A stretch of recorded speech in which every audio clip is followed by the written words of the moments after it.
Assalamualaikum warahmatullahi wabarakatuh. Nama saya Dafazwar Al-Haq dari kelas 10 IPA 3. Di sini saya akan menjelaskan tentang reported speech. Yang pertama, apa itu reported speech? Nah, reported speech itu bisa digambarkan dengan ketika teman kita si A ingin menyampaikan pesan kepada teman kita si B, namun pesan tersebut disampaikan terlebih dahulu kepada kita. Nah, di mana letak terjadinya reported speech itu? Nah, terjadinya reported speech itu ketika kita menerima pesan dari teman kita si A, namun kita harus menyampaikan pesan tersebut kepada si B, teman kita si B.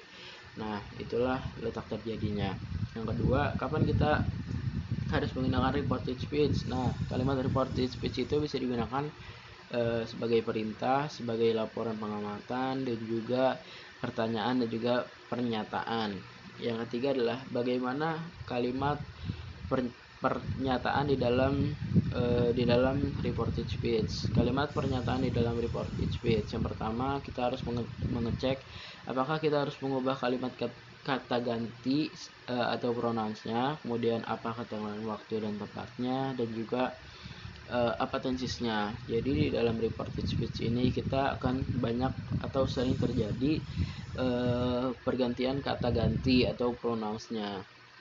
Ketika kalimat itu dimulai dengan tenses present, nah di situ tidak present, jadi di situ tidak akan terjadi backstiff yang ada di dalam kalimat reported speech tersebut.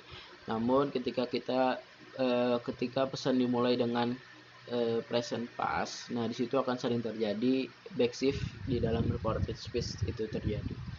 Yang keempat adalah bagaimana pertanyaan di dalam reported speech. Nah, jikalau pertanyaan, kita harus kembali mengecek apakah kita harus mengganti kata gantinya atau pronounsnya, apa keterangan waktu dan tempatnya, dan juga apa tensisnya.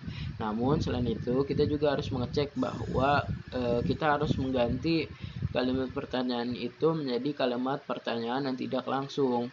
Dan juga kita harus sering menggunakan kata what, where, when, how, if, or whether.